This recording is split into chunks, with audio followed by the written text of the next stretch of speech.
bintang tamu dua apa ini narasumber yang sudah hadir di apa ini studio Radio Kota Batik. Ada dua duta genre dari Kota Pekalongan. Wey, selamat siang. Boleh pakai mic itu nggak apa-apa? Udah nyala itu. Oke, selamat siang. Halo siang. Siang, Wah. Gimana kabar? Sehat ya? Alhamdulillah baik, tapi ya rada sedikit ya batuk. Ada batuk karena cuacanya mau panas Kak ya. Oh, cuaca panas, Iya. tapi bukan halangan untuk tetap seger kan? Iya. Oke, ya boleh dikenalin dulu deh supaya para pendengar kita, kawan-kawan kita di rumah ini pada tahu siapa sih duta genre Kota Pekalongan. Baik. Oke. Mulai dari aku ya. Oke Halo dong. semuanya, saya Arya Atmajaya, duta genre Kota Pekalongan tahun 2023. Oke, perkenalkan aku Atina Hima Suaida, bisa dipanggil Hima, duta genre Kota Pekalongan Putri tahun 2023. Oke, siapa tadi?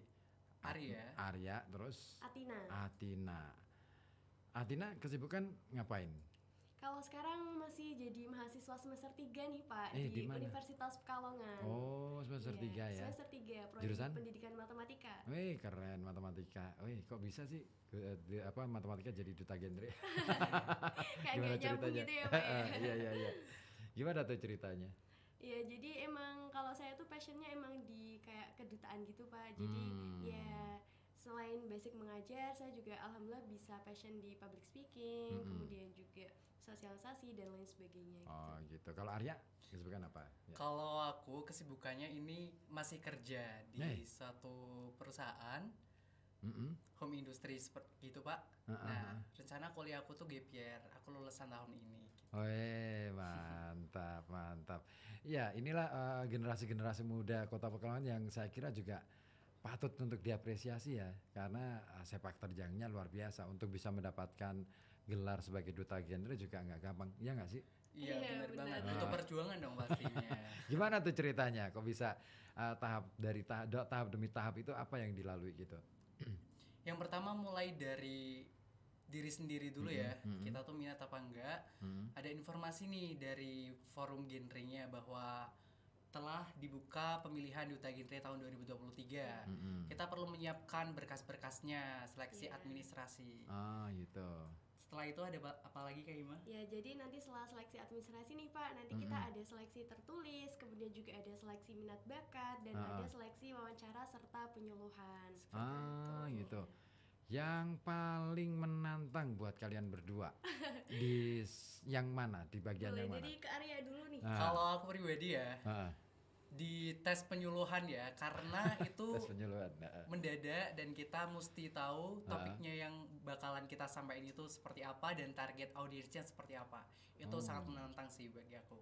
Tapi itu sudah dikasih tahu dulu belum ada siapa, katakanlah target audiensnya siapa gitu? Belum, sebelumnya kita masuk ke ruangan belum tahu target audiensnya siapa, materi yang perlu disampaikan apa. Kita buka itu surat kayak semacam amplop. Nah, di situ materinya ada, terus target audiensnya siapa. Kita harus bisa tuh di situ. Jadi Secara dadakan dadakan gitu. ya. Oh, dadakan, Gitu. nggak tahu bulat ya. Betul. Bener, Pak. banget. Ya, terus apa yang buat itu menjadi tantangan berat gitu buat Arya? Kalau aku pribadi ya, aku bukan berasal dari orang yang sebelumnya punya latar belakang seperti teman-teman, mungkin dari organisasi bawahannya duta gitu ya. Aku dari masyarakat umum Pak. Nah, itu aku perlu kembangin skill komunikasinya, Oke. improvisasinya seperti itu. Oh gitu. Kalau siapa Atina? Apa tantangan Ya, yang kalau berat? dari aku sih mungkin sama kayak Arya Pak ya, tapi aku juga lebih ke tes minat bakatnya itu juga bingung karena dari aku sendiri bingung nih, aduh bakatnya apa, belum gitu ada ya? yang menonjol. Oh gitu ya. Belum kelihatan sampai Iya, hari ini. belum kelihatan. Tapi apa yang kamu tampilkan pada Waktu saat itu pas tes minat waktu bakat? seleksi aku nampilin monolog. Monolog. Iya, Monolog tapi ya apa tuh? sebisanya gitu Pak. Monolog apa tuh yang dibawain waktu Monolog itu? tentang anak pertama. Anak pertama. Sedikit menceritakan kisah pribadi.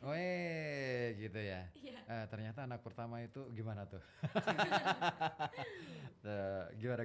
Bumbunya harus dibuatin ya. Bener, Kita sama-sama anak pertama soalnya. Nggak boleh nangis di hadapan banyak orang Kak ya. Betul. Oh gitu ya, pokoknya harus tampil prima gitu ya, Iya. sebagai anak pertama ya. Harus itu. Kalau saya sebagai anak pertama dan anak terakhir, Berarti anak tunggal Anak kan? tunggal Pak. iya, itu susah ya, lebih susah lagi, karena otomatis kalau ada apa-apa ya harus tanganin sendiri. Harapan bener. satu-satunya ya Iya, berarti ya. itu dia, tantangan berat tuh. Oke, siang ini kita mau ngobrol tentang peran genre bagi pembentukan karakter remaja di Kota Pekalongan. Apa dong? Mungkin bisa diceritakan dulu deh. Apa sih genre?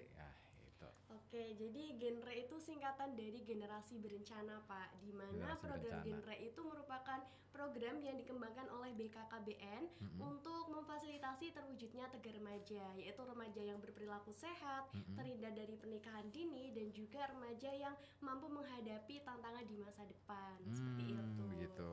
Iya. Berarti lebih ke ini ya, arahnya lebih ke bagaimana kemudian mendidik atau mengedukasi para remaja supaya mereka punya rencana dalam kehidupan mereka gitu. Betul. Betul sekali. Gitu. Terus apa tugas dari genre sebenarnya? Yang pertama ya, tugas dari Duta Genre kita menjadi role model bagi masyarakat, menjadi agent of change, yaitu menjadikan perubahan baru ya agar lebih baik. Nah, untuk tugas kerja spesifiknya ya salah satunya adalah sosialisasi, langsung terjun ke masyarakat seperti itu, Iya, Pak. benar. Kita sosialisasi terkait dengan substansi genre, kemudian juga terkait dengan life skill, bagaimana cara pembentukan karakter remaja yang baik, seperti itu. Oh gitu ya. Iya. Wah keren ya. Nah berapa lama sih tugas dari genre itu?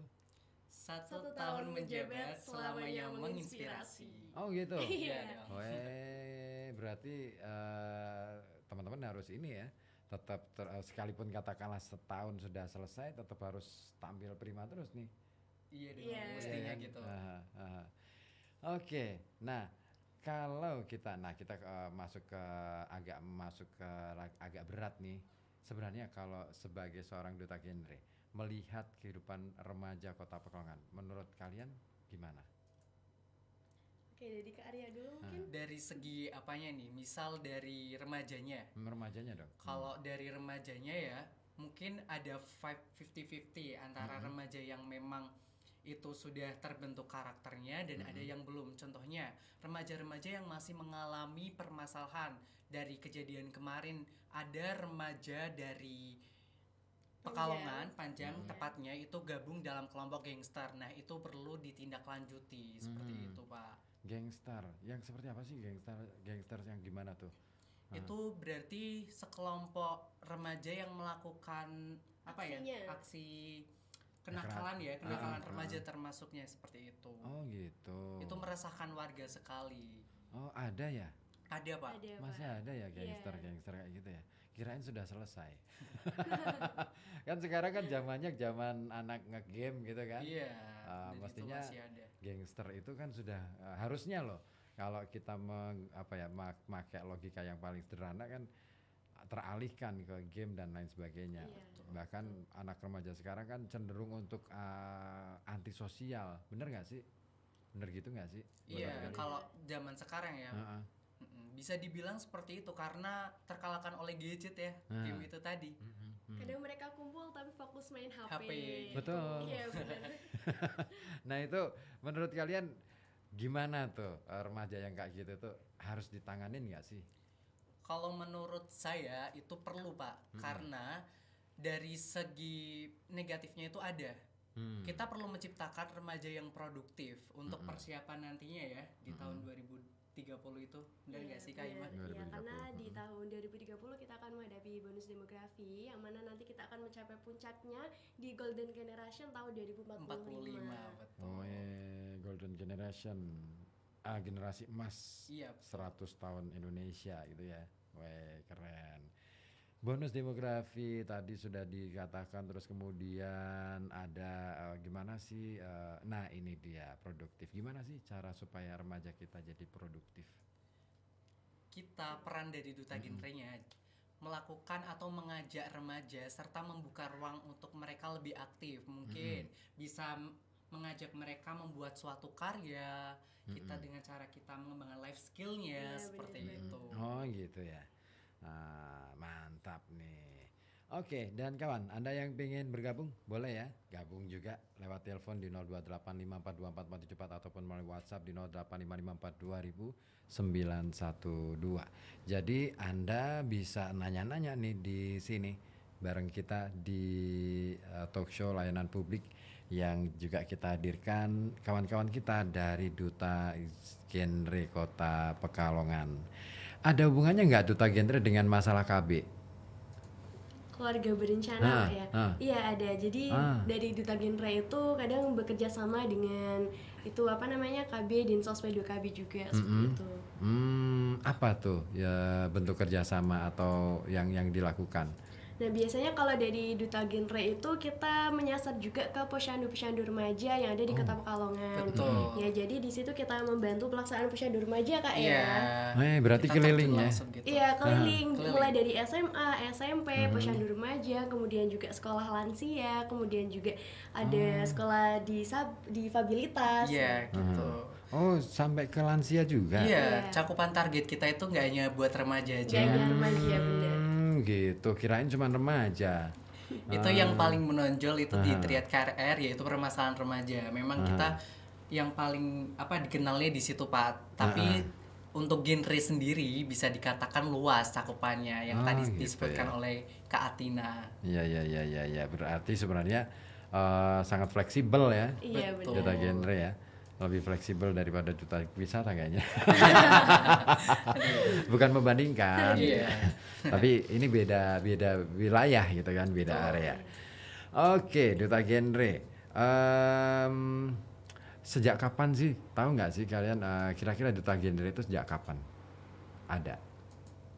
Kalau dari Kak Arya mungkin Kalau aku ini baru banget ya Pak, mungkin kurang tahu. Kalau Iya. dari Kak Hima? dari aku juga kurang tahu Pak. Iya. Ya mungkin itu. Karena kita tahunya 3 tahun yang lalu. 3 tahun kita yang baru lalu, ya. ngikutin. Sebelumnya kan kita masih SMA Kak ya, jadi Iya. nggak terlalu pengen terjerumus ke dunia kedutaan. Oke, ada yang nanya nih di WA, yang kirim WA ada Hasna di Medono. Oke, Kak Hasna nanya apa ini? Selamat siang Kakak Duta Genre. Biasanya ngajak teman-teman untuk lebih produktif dan terhindar dari pernikahan dini itu gimana caranya? Lewat apa gitu? Nah, itu mungkin pertanyaannya penting banget nih. Iya, gimana sih biar remaja terhindar dari pernikahan dini Pak ya, biar hidupnya tuh produktif, nggak cuma ngegame, nggak cuma tiduran. Nah, jadi dari kita itu ada program kerja sendiri nih Pak, ada seperti pelatihan life skill, di mana nanti tujuannya itu agar remaja tidak ada pikiran untuk melakukan pernikahan dini, yang mana ketika mereka udah punya life skill, mereka akan senantiasa mengembangkan life skillnya tersebut, seperti itu. Terus kita juga mengoptimalkan konten Kak ya di media sosial. Konten edukasi ya terutama ya untuk para remaja terkhususnya. Oke. Kalau dari teman-teman sendiri, dari teman-teman kakak berdua ini ngelihat Kota Pekalongan tuh masih banyak gak sih remaja yang melakukan pernikahan dini gitu? Masih di beberapa tempat ya. Iya, Bahkan untuk tempat-tempat yang susah dicakup, mungkin tempat yang masih membudayakan pernikahan dini atau tuntutan dari orang tua atau keluarga biasanya. Stigma masyarakat Nah, apalagi stigma Kak ya. masyarakat. Gitu. Nah, terus berarti kan ini kan ada pola pikir atau paradigma masyarakat yang boleh dalam tanda kutip masih perlu dibenahi nih. Betul. Nah, kira-kira gimana tuh cara kalian berdua untuk bisa meyakinkan bahwa oh itu bukan begitu gitu. Gimana tuh? Oke.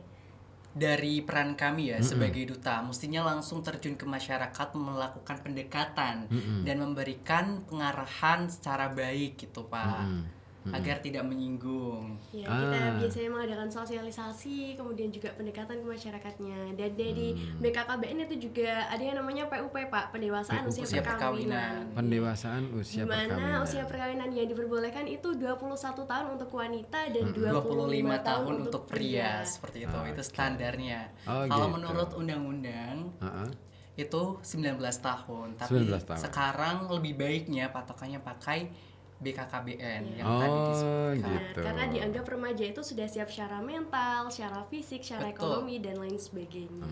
Oh gitu. Berarti kalian harus menikah usia ini ya. Usia idealnya gitu ya.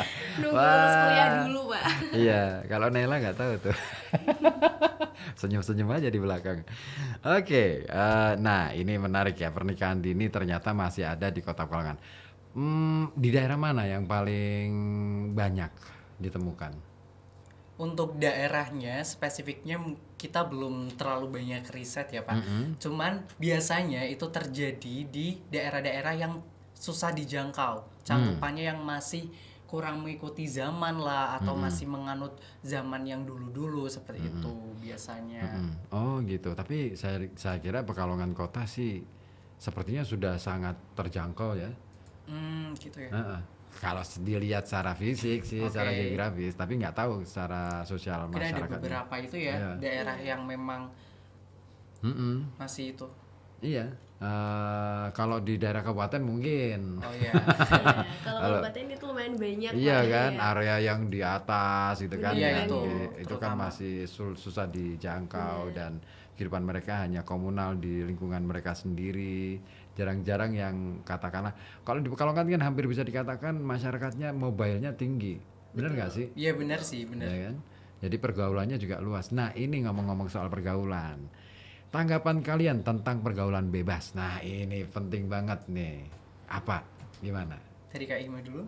Boleh. Kalau dari aku pribadi nih Pak ya, pergaulan bebas itu kan merupakan tindak perbuatan yang kalau kita laksanakan secara terus-menerus nanti akan merusak pribadi remaja itu sendiri. Nah, makanya dari kita sebagai duta generasi berencana itu kita menjadi role model buat teman-teman remaja semua agar kita itu jangan sampai terjerumus ke pergaulan bebas itu. Betul. Gitu. Tapi sejauh ini Pekalongan aman nggak dari pergaulan bebas? Sedikit rawan ya. Iya, Bisa dikatakan ya. iya. Iya ya. Apalagi yang kemarin-kemarin gangster itu kayak Iya, yang tadi gangster. udah disebutin sama gitu ya? Kak Arya. Soalnya kan kalau dilihat dari topografi kotanya yang merupakan kota pesisir, terus Iya. kemudian lalu lintas pantura, ini kan luar biasa ya. Artinya Pekalongan punya potensi untuk menjadi wilayah yang menjadi lalu lalang orang Betul. melintas gitu dari berbagai kota. Nah, cara mengantisipasi atau atau dengan kata lain cara membuat remaja ini sadar bahwa pergaulan bebas bukan pilihan, gimana yang kalian lakukan? Oke. Kembali lagi di peran duta genre ya Pak. Nah kita itu harus bisa merangkul mereka dan mengenali mereka terlebih dahulu ya. Salah satunya itu pendekatan dengan cara kita sosialisasi, melakukan kegiatan-kegiatan di masyarakat, terutama kegiatan positif ya, pengembangan life skill kembali lagi sesuai dengan program kita seperti itu. Gitu. Ngerangkulnya gimana? Mungkin kalau dari kita dari kelompok terkecil dulu nih Iya. Pak ya, dari teman-teman kita dulu. Nanti kan teman kita punya teman lagi tuh. Nah, nanti bisa iya, dirangkul iya. lagi. Oh kayak gitu ya. Berarti dengan kata lain merangkul komunitas-komunitas dulu gitu ya. Iya. Iya, benar banget. Dan itu perlu bertahap memang. Betul. Nah, pergaulan bebas. Terus apa ya? Pekalongan ini cukup terkenal dengan fenomena anak pangnya juga. Iya itu. Betul. Menurut pandangan kalian berdua, fenomena anak pang itu gimana tuh? Sebenarnya ya Pak, kalau semisal masalah anak pang itu sudah ada program dari kakak duta genre yang sebelumnya. Tahun sebelumnya Nah, yang itu juara pemberdayaan. 2 ya. Juara di 2 di Tengah. Jawa Tengah itu Kak Fatu. Beliau itu mempunyai program pemberdayaan anak pang dengan cara pengembangan life skill, menciptakan sebuah produk. Nah, itu Oh gitu. Iya, menciptakan produknya itu tote bag Pak, tote bag berencana, yang mana Kak Fatu itu bekerja sama dengan anak-anak pang yang ada di jalanan. Mereka itu diajak bareng-bareng nih, yuk kita buat tote bag bareng-bareng. Nah sejauh ini menurut pencermatan kalian berdua, apakah sudah cukup berhasil atau gimana? setidaknya ada Pendekatan itu. perubahan baik ya, ada perubahan baru juga mengenai program kerja yang sudah terlaksana itu. Jadi anak pang itu tidak selalunya dipandang buruk di masyarakat, bisa oke. diajak berkarya gitu ya kayak Iya, betul. benar. Iya, kalau aku pun juga begitu ya. Artinya ketika saya mencoba mendekati anak-anak pang, sebenarnya mereka itu bukan anak yang nakal ya. Betul. Iya. Dalam tanda kutip ya, nakal itu, istilah nakal itu sebenarnya harus kita buang gitu kan. Betul banget. Tapi mereka hanya ingin meluapkan apa yang ada di dalam pikirannya, Betul. perasaannya, kekecewaannya terhadap kehidupan yang mereka hadapi gitu kan. Terus akhirnya cara melarikan dirinya seperti itu. Cara untuk membebaskan dari jerat kehidupan yang membelenggu mereka adalah seperti itu.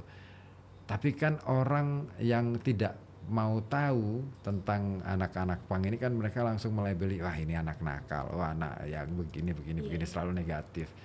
Nah, saya kira perlu juga sih sebenarnya apa ya, duta genre untuk hadir di tengah-tengah mereka supaya mereka tidak distigmakan seperti itu. Betul. Setuju nggak sih? Setuju. banget, Pak. Setuju. Karena kita bukan hanya untuk orang-orang yang memang dia terlahir dari keluarga yang tertata gitu kan. Bahkan kita aja difabel ada ya. Iya benar. Ada ke program anak untuk pang. difabel, Iya, ada ke betul. anak pang, ke lansia, seperti itu. Setuju banget ya. Oh gitu ya. Anak-anak difabel biasanya apa yang dilakukan bersama mereka? Kalau dengan anak-anak difabel, kita ke situ, kemudian kita mengajarkan pelatihan life skill nih Pak, mulai dari ekoprint, kemudian juga Pembuatan nanam, manik-manik iya, ya. pembuatan manik-manik, kemudian juga pernah kita nanam bersama anak-anak difabel. Betul. Ya, jadi selain kita membuat anak-anak itu seneng, anak-anak bahagia, kita juga bisa mengasah kreativitas mereka. Seperti itu. Gitu ya. Seru juga ya kegiatannya. Banyak ya kegiatan yang Banyak dilakukan. sekali. Aha. Itu biasanya dilakukan setiap rutin, setiap minggu sekali Itu atau bagaimana? rutin dan terjadwal sih harusnya di program kita. Gitu. Itu di mana biasanya kalau ngumpul bersama anak-anak atau misalkan dengan anak difabel atau dengan siapapun, itu ada tempat khusus gitu? Kalau difabel kita ada di sekolah inklusi holistik yang dekat Universitas Pekalongan itu Pak. Oh ya, di situ. punyanya Bu siapa? Pak Agung itu ya, Pak Agung Wibowo. Iya. Temanku SMP. Sama Bu Indah. Bu Indah ya kalau tidak salah ya. Bu Indah Tianingrum. Bener nggak? Bu Indah apa ya? Iya kayaknya. Iya. Saya agak lupa. Pokoknya suami istri itu, ya kan? Iya, Oke. Oh di sana. Terus ngapain aja di sana yang dilakukan? Kita kayak mendampingi mereka Bermain terus bersama ya. bersama bener. Setelahnya adaptasi sama mereka. Kita jadi tahu apa namanya kebiasaan mereka dari setiap anak-anaknya itu gimana karakternya gitu kan. Bener Jadi banget. tahu psikologis anaknya. Betul. Ya. Dan ternyata anak difabel tuh luar biasa ya. Apa yang luar biasa? Kadang ya teman-teman difabel itu apa yang kita nggak punya mereka tuh punya di luar ekspektasi yang kita apa namanya nggak tahu seperti bener. itu.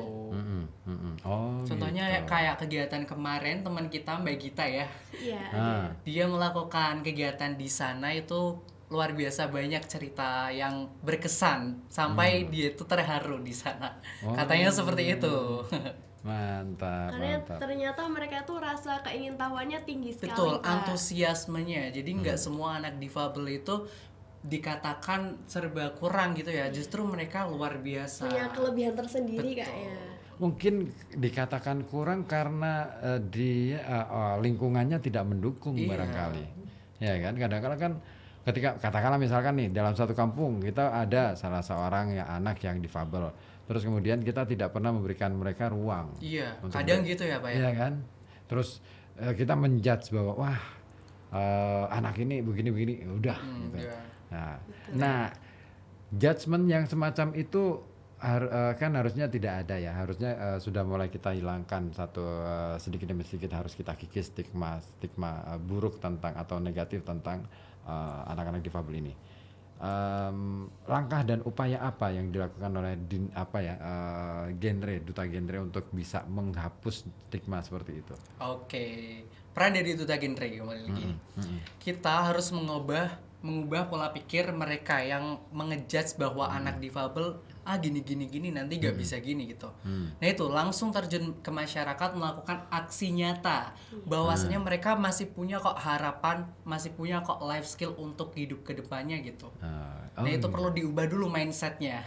Oke. Nah, cara mengubah mindset ini penting banget nih. Lama loh. Iya benar Pak.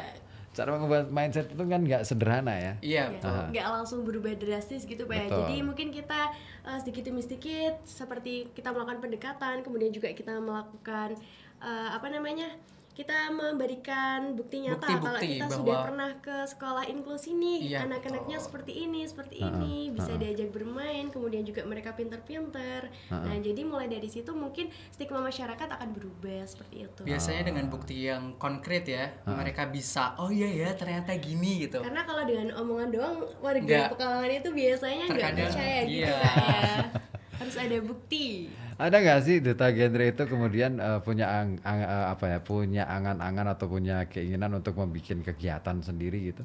Misalkan untuk sosialisasi bahwa ternyata anak-anak difabel ini punya potensi yang luar biasa, maka dibikinlah kegiatan untuk mereka terus di hadapan publik gitu. Misal kasih contoh aja misalnya bikin pementasan apa kek, entah itu drama, entah itu musik atau apa, terus ditampilkan di misalnya tempat terbuka, taruh kata contohnya misalkan di Gapura Nusantara misalnya. Ada nggak sih gagasan semacam itu? Sebenarnya kalau dari aku pribadi ya ngomongin nggak tahu dari forumnya itu masih udah punya plan gitu apa belum? Belum ada sih Pak. Tapi itu menarik dan kita seakan-akan membuka ruang untuk Iya. difabel itu disaksikan oleh orang yang selayaknya publik yang mengejudge mereka, mungkin menilai mereka dari segi kekurangannya, kita bisa tampilkan di situ bahwa mereka sangat berkualitas gitu. Iya, karena Itu menarik. kalau sekadar katakanlah kalian hanya keliling gitu ya, kayaknya ya udah gitu aja gitu loh. Nggak begitu seru gitu loh. Tantangannya beda ketika kalian bikin kegiatan yang itu melibatkan banyak orang. Seru tuh. Boleh tuh Pak. Boleh itu. Boleh tuh forumnya dihidupkan dengan cara seperti itu. Iya. Iya. Siap. Selain itu juga kita kan setiap ada kegiatan pastinya ada semacam konten. Nah, itu bisa disebarluaskan melalui media. Media sosial. Agar orang-orang Otomatis. itu tahu. Iya, otomatis ketika kalian ada kegiatan, konten kalian jadi banyak. Iya dong. Iya kan? Itu real, Pak. Iya, makanya saya kemarin juga ketemu dengan duta-duta yang lain ya. Saya katakan ke mereka, ada nggak sih gagasan untuk bikin kegiatan sendiri? Nah, kalau sekadar hanya hadir di acara A, B, C, ya kalau ada acara. Kalau nanti nggak ada acara, kalian kemana? Iya. Kalian ngapain itu loh.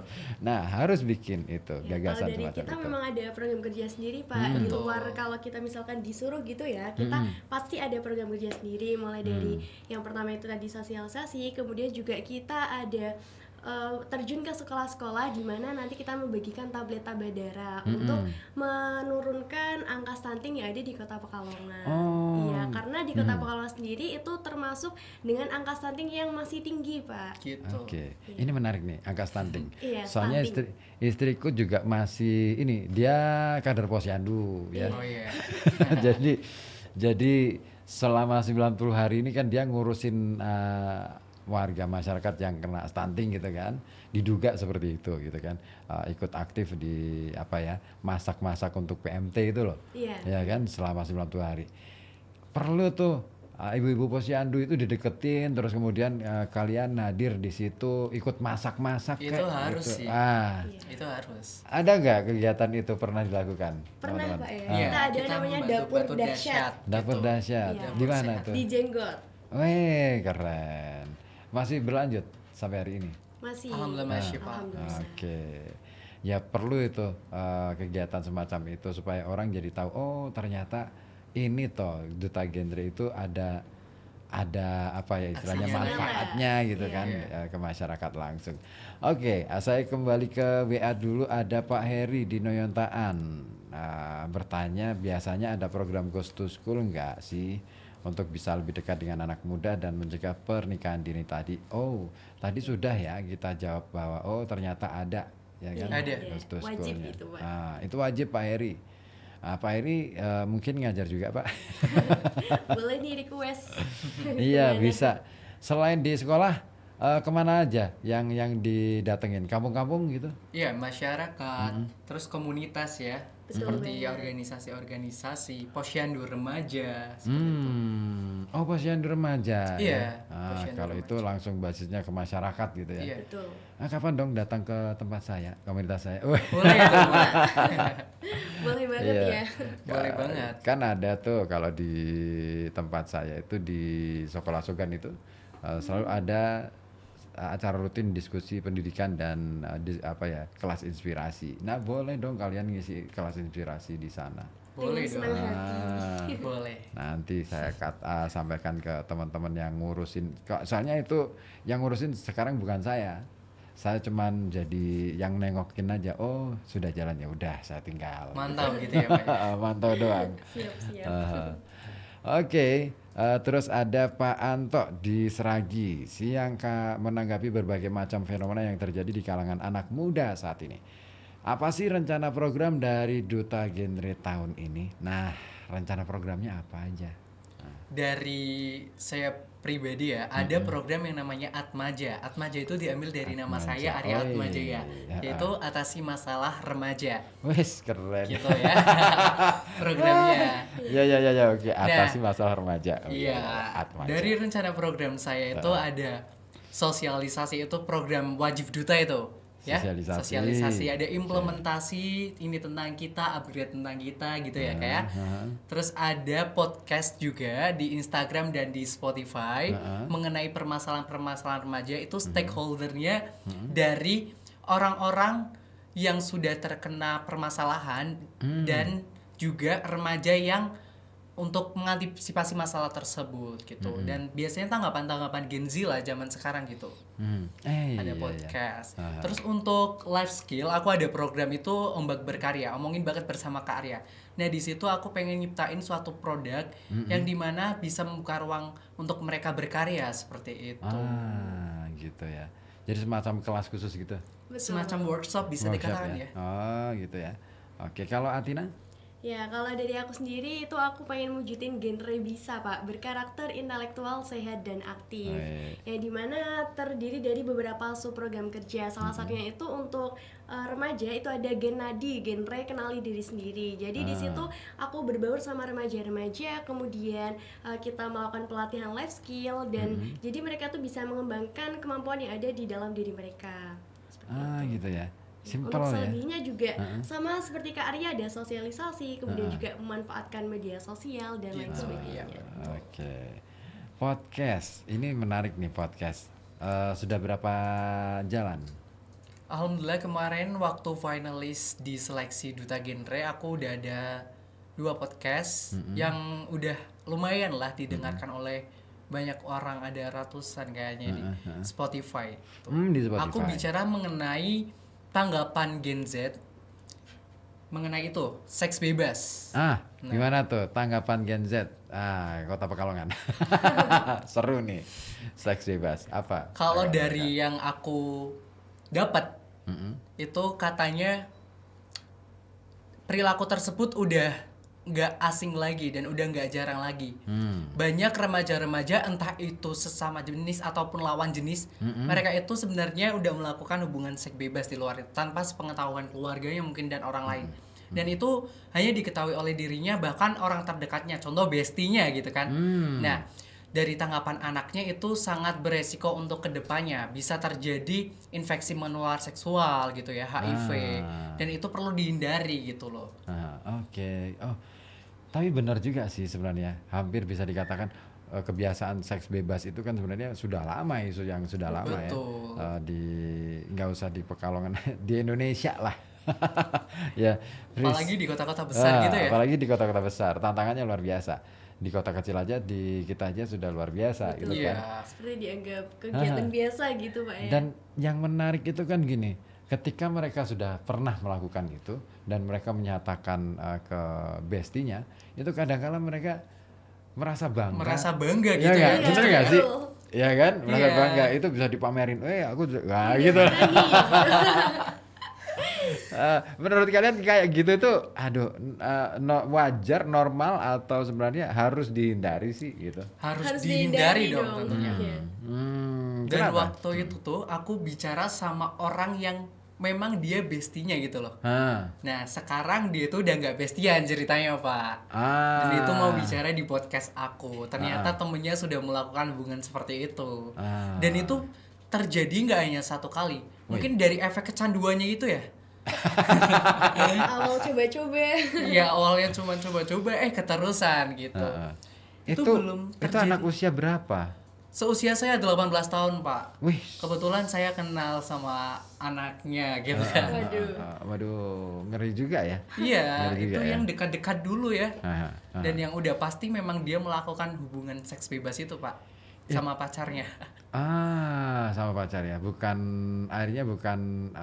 Nah ini dia, ada satu problem yang saya pernah dapat datanya itu adalah seks komersil di kalangan remaja. Waduh, Pernah dengar nggak problem itu?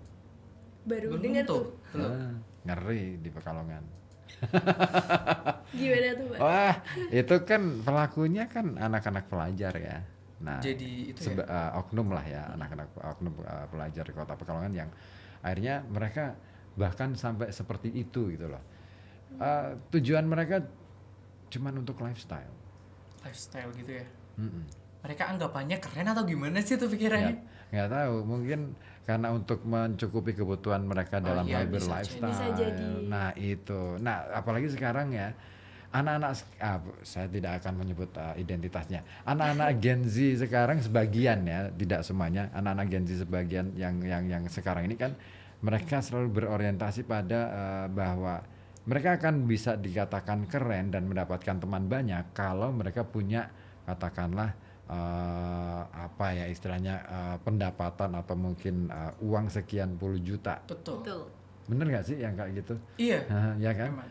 Nah itu kan akhirnya memicu mereka supaya gimana caranya mendapatkan uang segitu. Nah, Biasanya mulai dari gengsi dulu ya. iya kan? Akhirnya muncullah fenomena itu. Betul. Apa tanggapan kalian ketika itu muncul dan terjadi di lingkungan terdekat teman-teman? Kalau dari duta genre, mestinya kita perlu aksi nyata kembali untuk bisa membuka pikiran mereka agar tidak melakukan hubungan seperti itu. Terutama dari lingkungannya dulu deh. Misal lingkungannya itu saling gengsi-gengsian, banyak-banyakan uang, lifestyle-nya hedon gitu ya. Nah, itu perlu kita ubah dengan kesederhanaan, benar nggak Kak Imah? Betul banget. Iya. Nah, tapi kan susah bikin anak sekarang katakanlah siapa sih yang hari ini mau tampil apa adanya? Nah, Biasanya itu perlu berkaca sih. Refleksi ya. Iya. ya kan? Hampir bisa dikatakan kecenderungan kita hari ini adalah menjadi orang yang pinginnya flexing Hedon. gitu kan. Flexing gitu ya. Nah, itu Gen Z. itu dia makanya gimana tuh caranya yang paling sederhana gitu. Apa yang dilakukan? Dari Kak Arya, boleh apa Oke. nih? Kalau dari aku ya biasanya ya itu selain pendekatan apalagi gitu kan. Terus biasanya ngajak yang dari segi pergaulan, ngajak yang tadinya yuk nongkrong ke sini terus menghabiskan uang, biasanya kita ubah pola pikir itu dengan contoh ya, aku nggak punya uang nih gitu, mending hemat ya buat masa depan atau apa, dialihin ke situ sih kalau aku gitu. Oh, gitu. Dan biasanya itu ngefek kalau misal sama bestie, oh iya kita harus mesti hemat gitu, paling enggak untuk nabung ke depan, barangkali ada kebutuhan yang mendadak gitu. Atau enggak boleh banget kita mempergunakan life skill kita nih Pak. Jadi ketika kita ada uang lebih, yuk kita kumpulin, yuk kita buka bisnis bareng. Nah itu salah satu solusinya gitu ya. juga. Jadi Oke. selain mereka masa life skill, mereka juga punya tabungan nih di masa depan bareng bestie-bestinya. Oke. Ini menarik ya. Dan itu udah ada yang terjadi loh. Salah satunya temen aku, mereka jadi modal nekat atau modal apa itu nggak tahu, ngumpulin uang satu grupnya, satu timnya untuk bisnis kecil-kecilan gitu. Dan mereka jual di online shop gitu. Oh gitu. Oh jualan di online shop. Iya. Menarik tuh. Itu sih biar jadi pengalihan untuk itu ya. Betul. Iya. biar nggak sia-sia masa Betul. remajanya. Iya kan kalau mereka punya modal dan punya skill. Nah, bagi orang-orang anak-anak yang mungkin mereka tidak punya sesuatu yang bisa cukup membuat mereka punya pelarian. Ini apa pendekatannya yang paling konkret dengan mereka? Dari Kak Ima ada nggak? Yang misalkan dari permasalahan remaja yang nggak punya itu Pak ya, dari segi ekonomi, kemudian dari segi life skill. Nah, mungkin dari kita kembali lagi ke program kerja kita Kak ya. Nah, kita akan terjun ke remaja-remaja yang bisa dikatakan seperti itu. Mengajak ya, Iya betul. Kita akan sosialisasi, kemudian kita juga akan memberikan pelatihan life skill. Nah, membuka ruang dulu ya. Paling nggak kita ada modal, mereka punya skill lah dari workshop yang kita udah lakuin, sosialisasi yang udah lakuin. Mungkin bisa dikembangkan ke depannya dengan model apa, ataupun bisa gabung dulu nih di genre gitu kan, dari Forgen mengikuti event-event kita. Jadi dari hasil workshop itu kita kan kembangkan, kita jual mungkin hasil produk atau karyanya ya, mengikuti pameran setiap ada event gitu. Oh gitu ya. Dan itu bisa Wah, menghasilkan mantap uang. nih. Nah, saya kadang-kala berpikir gini, saya nggak tahu ya, mungkin saya kurang info aja sih. Saya belum pernah melihat bahwa ada nih event atau acara kecil-kecilan yang dilakukan oleh genre, duta genre misalnya, bikin diskusi kecilan dulu di mana gitu kan, berkeliling gitu. Syukur-syukur bisa mengajak anak-anak muda gitu, minimal untuk mengubah mindset. Iya. Itu saya pikir perlu juga loh dibikin diskusi rutin mingguan kayak misalnya, supaya mindset mereka itu jadi berubah. Karena anak zaman sekarang Gen Z itu ketika diajak diskusi, ketika kita bisa masuk ke dalam pemikiran mereka, diterima, itu bisa loh ngubah mereka. betul. Iya. Menarik sih, menarik, dan itu mesti dicoba ya, nggak ada salahnya kan? Kalau dari aku emang udah ada Pak program kerja dari aku. Jadi kayak diskusi kecil, dan itu udah aku lakukan di desanya aku sendiri. Jadi kayak Di mana tuh? di organisasi masyarakat. Ya, jadi aku mulai remaja-remaja tuh yang biasanya tuh habis ngaji ya, terus aku datang ke situ, kemudian juga kita diskusi, sharing-sharing terkait tentang permasalahan apa yang sedang mereka bingungkan, sedang mereka hadapi, dan kemudian kita cari bareng-bareng solusinya seperti itu. Iya, itu enak loh. Paling gampang untuk mengubah mereka kan dengan cara seperti itu. Betul. Acaranya murah, ya kan, nggak butuh duit banyak gitu. Ngajak ngobrol aja. Ngobrol santai. Ngobrol Ngobrol santai, santai. gitu Mereka mungkin punya masalah apa. Kadang-kala mereka kan ketika harus dibikin acara gede, kan malu mereka Iya, mau malu-malu, ngomong apa gitu kan. Terus kemudian ternyata, nah sambil kita ngelatih mereka untuk berani speak up. Betul, itu penting bisa banget mancing mereka untuk setidaknya mereka berbicara dengan adanya kita membuka ruang tersebut. Karena sering loh saya menemukan anak-anak remaja itu bermasalah sebenarnya, tapi nggak mau speak up karena takut kalau misalkan nanti kena marah orang tuanya. Padahal yang dia pikirkan sebenarnya nggak salah-salah amat, malah justru saya dukung ketika dia ngobrol itu. Loh, lah pemikiranmu itu keren, tapi kenapa kamu nggak coba ungkapkan gitu kan? Karena ternyata ini dia takut nggak didukung oleh orang tua dan lingkungan sekitar. Ya kadang-kala kan memang gitu ya, gap antara generasi tua dengan generasi muda itu kan luar biasa sekarang. Betul. Ya kan, yang tua ngerasa bahwa punya pengalaman lebih, yang muda mungkin berpikir bahwa saya pengen sesuatu yang berbeda, sesuatu yang baru. Nah sementara yang tua ngerasa kamu jangan macem-macem. Iya, ya udah di stop dulu gitu kan, udah dibatasi dulu. Iya, nah ini makanya kesempatan buat duta genre hadir di wilayah itu saya kira. Ya kan, supaya anak muda, anak remaja ini pede bahwa saya bisa kok gitu lah. Itu sih. Oke, balik ke WA lagi. Wah banyak juga nih yang kirim WA. Ada Pak Andi ya. Apakah jadi duta genre itu harus dan wajib punya wajah yang menarik dan pintar? Bener gak sih? Bener gak sih gitu? Enggak, menurutku itu enggak. Apakah aku menarik? Apakah saya cantik? Tidak, biasa saja. Cantik itu semua perempuan pasti cantik, semua laki-laki pasti ganteng. Tapi yang bikin laki-laki dan perempuan itu menarik, itu adalah sesuatu yang ada di dalam interpersonal dia, Betul. ya kan? Inner beauty. Nah, Inner beauty-nya ya. ya kan interpersonal dia itu apa nih yang bisa ditampilkan? Katakanlah saya nggak ganteng, tapi saya cukup menarik lah gitu. Wow. Harus pede dong. Iya, percaya diri itu perlu. Iya, oke, nggak harus ya Nggak harus. jawabannya ya. Wah, Yang penting gitu. apa namanya? Grooming lah. Grooming. Grooming. Gimana tuh grooming? Kalau anak-anak tua kan nggak paham gitu grooming. Biasanya kan gini ya Pak, walaupun kita itu nggak ganteng, setidaknya kita rapih dari ujung rambut sampai ujung kaki tuh dilihat tuh enak. Oh iya. Iya. Gitu. Aku nggak enak semua loh. Aduh, Rambutku awut-awutan. Yang penting itu bersih, Pak. bersih, wangi gitu ya. Kalau Weh, wangi aku kan belum pakai parfum. Nggak wangi dekat nih. orang itu nyaman gitu. Gitu ya. Oke, gitu Pak Andi. Jadi jangan salah duga ya bahwa ternyata duta genre itu nggak harus cantik, nggak harus punya wajah ganteng. Tapi yang penting adalah menarik. Tapi kalau pinter wajib nggak tuh? Wajib Sebenarnya sih. kita Kalau mau aku- belajar dan mempelajari aja Iya. sih. Tuh. Butuh bekal itu. Oke. Kita rasa ingin taunya harus tinggi, nggak gampang puas untuk belajar sampai situ tok. Bener-bener harus selalu update, selalu ingin rasa taunya itu tinggi gitu. Iya, karena walaupun misal kita dari awal udah pinter nih, tapi di tengah kita males-malesan itu kayak percuma aja Iya. Kak ya. Iya betul. Ya belajar itu seumur hidup, gitu kan. Setuju. Jadi nggak ada orang pinter sebenarnya. Yang ada adalah orang yang mau belajar. Orang yang mau belajar, Iya betul. kan.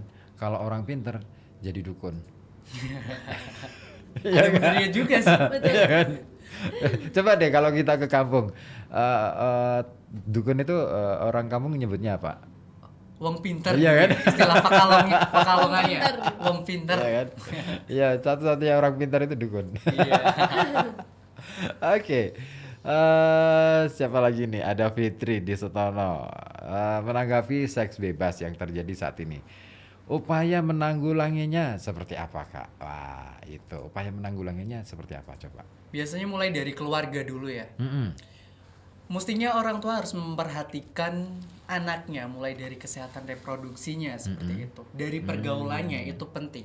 Makanya perlunya ada penerapan 8 fungsi keluarga. Apa itu? Ya, jadi 8 fungsi keluarga itu merupakan salah satu dari substansi genre Pak, Betul. di mana salah satu dari 8 fungsi keluarga itu ada fungsi kasih sayang, di mana orang tua itu harus memberikan kasih sayangnya secara penuh kepada anaknya agar anaknya itu tidak terjerumus ke pergaulan bebas. Benar sekali. Selanjutnya ada fungsi agama. Agama. Yang dimana kita harus mengajarkan secara segi rohaninya Religi, gitu, religinya gitu ya. Dari sesuai kepercayaan masing-masing seperti Oke. itu. Karena keluarga itu madrasah bisa dikatakan Iya, madrasah pertama madrasatul ya. ula. Betul. Iya. Iya, lembaga pendidikan yang paling penting dan paling Utama harus itu, yang utama pertama itu adalah iya, keluarga ya. Betul. Sampai kapanpun itu. Iya. Nggak bisa menggantikan kampus sekeren apapun nggak bisa menggantikan keluarga. Setuju. Iya. Betul, Pak. Makanya penting banget. Terus yang lainnya apa lagi? Kasih sayang, agama, Fungsi perlindungan ya, Perlindungan. fungsi kesehatan reproduksi, Betul. fungsi lingkungannya juga, fungsi sosial gitu. Oh banyak ya. Iya, banyak. Ternyata ya. Ada 8. 8. Wih keren. Wah saya belum bisa melaksanakan yang mana nih. Dan itu memang harus bertahap, berproses. Betul, gitu ya. betul. Itu perlu diterapkan di 8 fungsi keluarga agar keluarganya sejahtera gitu ya kayak. Oke, kayaknya kalian berdua ini saya lihat ini ya hidup dari keluarga yang bahagia gitu. Alhamdulillah. Soalnya siang hari ini saya nge-live nih di TikTok dan salah satu di antara yang kasih typing di TikTok saya adalah mengaku sebagai itu adik saya Pak gitu ya. Ada yang Siapa tuh, Pak? Muhammad Hatibul Umam. Oh iya. Siapa? Iya. Siapa? Itu Mas Kenal. Umam. Itu Mas Ah. Umam. Duta genre juga itu Pak. Iya, tahun Duta Genre 2020. 2020 ya. 20. Iya, 20 apa 21? 21. Iya. Ya, oke. Keren juga itu Mas Umam udah sampai di genre Jateng. Genre Jateng juga Jateng. Mas Umam. Nasional sudah? Belum. Kalau nasional mungkin belum, masih Belum di ya? Jawa Tengah. Masih di Jawa Tengah dan Mas Umam itu sangat berkontribusi dengan program kerja Betul. kita juga ya, sangat membantu. Oke. Kalau kalian punya cita-cita sampai ke nasional? Amin. Amin. Amin. Paling nggak ini di Jawa Tengah harus sih, harus Iya, target di Jawa Tengah kita. dulu. Gitu. Ada ya kompetisi di Jawa Tengah? Kapan? Ada. Kapan itu? Rencana kalau berkaca dari event kemarin di Februari Maret ya, di antara itu ya mungkin ini sama lah. Kita belum Antara dapat Februari sampai schedule-nya. Maret Kak ya. Iya. Itu biasanya apa sih, sama yang dilakukan dengan yang di sini atau bagaimana? Kurang lebih sama ya Pak. Untuk acaranya kita di sana pemilihan duta genre Jawa Tengah gitu ya. Jadi perwakilannya dari berbagai daerah yang ada di Jawa Tengah. Gitu. Juara satunya kita majukan semua ke Jawa Tengah. Jadi Dari berbagai iya, wilayah gitu. ada 35 wilayah yang itu nanti disaring jadi 10 besar, 10 putri dan 10 putra. Tuh. Oke. Nah, satu pertanyaan pamungkas mungkin ini. Aduh. Nah, problem yang dihadapi remaja di Pekalongan salah satunya adalah ketika ternyata remaja di Pekalongan ini banyak yang mengalami disorientasi seks. Pernah dengar nggak? Disorientasi seks itu yang seperti apa? Ya maksudnya itu mereka akhirnya menjadi anak-anak yang katakanlah penyuka sesama jenis. Oh iya. LGBT, Pak. Itu menurut kalian gimana tuh? Kita tidak bisa menyalahkan sepenuhnya kepada anaknya ya, karena Betul. bisa dikatakan itu bukan apa ya, pilihan mereka secara langsung. Biasanya dari faktor lingkungan psikisnya dia. Biasanya kurangnya perhatian dari keluarga, orang terdekat, itu ada faktornya gitu. Bahkan ya, yang saya pelajari itu ada orang normal yang bisa terjerumus ke dunia seperti itu. Betul. Nah, sesuai riset yang udah terjadi, katanya ada yang dari keluarganya berantakan gitu. Nah, itu perlu kasih sayang biasanya. Pelariannya ke situ. Iya. Dan itu nggak sedikit di Pekalongan. Saya punya datanya. Ngeri ya. Keren. Ngeri ya. Ya karena beberapa waktu lalu ada sebuah survei yang dilakukan oleh sebuah NGO gitu. Terus dia ambil random sampling ya. Terus kemudian ternyata, dari 100 anak remaja usia sekolah itu 10%-nya loh disorientasi seks. Itu anak sekolah include dari SD sampai SMA. Itu hanya untuk SMA. Oh, SMA. Itu ngeri. Saya pikir wah masa sih gini parahnya. Ya memang sih data ini tidak bisa mengeneralisir ya kondisi Kota Pekalongan. Tapi setidaknya kita punya gambaran bahwa ternyata ancaman ini ada. Ada. Nah, kita perlu hadir tuh. Teman-teman juga perlu hadir. Iya. Untuk bisa menyikapi itu. Ya memang benar, saya sepakat bahwa itu tidak bisa kita hakimi sebagai sebuah kesalahan. Tapi Betul. paling tidak kalau kita sudah tahu bahwa itu adalah penyimpangan, katakanlah seperti itu, maka apa dong langkah kita kan gitu ya? Oh iya. Langkah kita untuk katakanlah dia supaya kembali pada jalur yang semestinya dulu deh. Kalau masih bisa diupayakan, kalau enggak ya ini adalah pilihannya, ya udah diserahkan pada pilihan dia gitu kan. Oke, nggak terasa 1 jam sudah.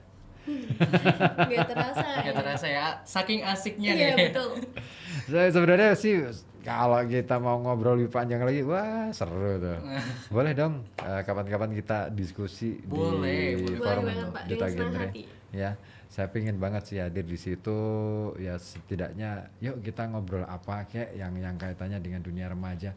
Saya seneng banget dunia remaja itu karena apa? Sebenarnya anak muda itu adalah anak yang masih sedang bertumbuh, berkembang. Cuman kadang-kala mereka akhirnya karena nggak ada yang mendampingi, Iya. bisa jadi salah arah. Nah, Salah itu. jalur. Gitu. Jadi perlu juga peran dari para orang tua atau itu penting. generasi-generasi yang lebih senior gitu Iya. hadir di tengah-tengah mereka. Gitu. Makanya saya dan kawan-kawan itu selalu hadir. Termasuk kemarin bikin acara ngaji sejarah plus diskusi pendidikan itu. Seru juga. Anak-anak remaja ternyata, anak-anak remaja Pekalongan ternyata sudah mulai aware dengan Pekalongan loh. Iya, nggak seperti dulu. Oke, Oke, Atina maupun Arya, apa nih sebagai closing statement yang mau disampaikan ke teman-teman? Oke, dari aku apa Arya dulu? Dari Atina dulu deh, Atina. ladies first dulu deh. Boleh. Nah. Mungkin dari aku lebih ke harapannya aja sih Pak ya. Harapannya Oke. buat teman-teman semua nih remaja-remaja yang ada di Kota Pekalongan, semoga kita terhindar dari yang namanya triad KRR. Semoga kita terhindar dari pernikahan dini, seks bebas dan juga nafsa Nafsa. serta kenakalan-kenakalan remaja yang lainnya. Oke. Jadilah remaja yang bermanfaat bagi lingkungan sekitarnya. Yes, Betul. harus tuh. Kak Arya. Kalau aku nambahin aja ya dari Kak Atina, jadilah remaja yang produktif dengan cara ikuti forum genre Kota Pekalongan. Betul Seperti banget. itu. Oke. Nah, satu lagi nih Pak, Apa? nanti kan ketika kita mau maju Ke Jawa Tengah nih, pastinya perlu dukungan support dari teman-teman semua ya. Iya dari masyarakat dong. Kota Pekalongan. Bisa nanti vote kita, Ya, follow IG kita follow ya. IG kita dulu. Ada ya, IG-nya Ada, apa? ada. IG-nya apa? Aku mau nyatet dong. Ya, kalau Kak Arya dulu. Arya@majaya_. Arya Kalau dari aku Atmajaya. @atinahima_. Oke. Bisa follow ya, nanti di konten kita juga banyak konten-konten edukasi Betul gitu yang sekali. bisa kalian lihat gitu. Kalau mau Oke. request konten juga bisa. Boleh, Nanti boleh. langsung kita buatkan. Gitu ya. Oh gitu ya. Terima Iya. jasa. Terima jasa konten ya. Oke, terima kasih Kak Atina juga Kak Arya udah hadir di sini di talk show kita siang hari ini. Biarpun siang-siang nggak tahu yang dengerin pada ketiduran apa enggak gitu ya. Tapi yang penting itu bisa menambah semangat buat teman-teman muda Kota Pekalongan supaya lebih berkreasi lagi, lebih dahsyat lagi karena Kota Pekalongan sudah dikenal sebagai kota kreatif dunia. Iya. Sebentar, ada yang nanya tapi kita sudah tutupan. Nanti deh. Oke. Mungkin bisa di Instagram, lewat Instagram, Iya. lewat Langsung forum DM kami saja. boleh. Bisa follow juga akun forum genre Kota Pekalongan ya, Forgen Kota Forgen Pekalongan. _Pekalongan. Ada Di situ ya? kita buka Ada. ruang kok buat orang-orang kalau misal mau tanya jawab gitu ya. Oke, ya itu ya boleh ya dikunjungi akun Instagram ya itu ya. Iya. Iya, Instagramnya. Kenapa milih Instagram nggak yang lain? Fiturnya mungkin lebih itu ya, Lebih banyak dan lebih mudah. lebih Zaman dijangkau. sekarang Betul. juga Instagram gitu ya. Iya, Anak-anak. lebih familiar ya Iya. untuk Iya. anak-anak ya daripada TikTok ya. Oke, sudah melewati 4 menit sudah melewati pukul 14. Saya rasa kita cukupkan sampai di sini untuk talk show layanan publik bersama kawan-kawan dari Duta Genre Kota Pekalongan. Dan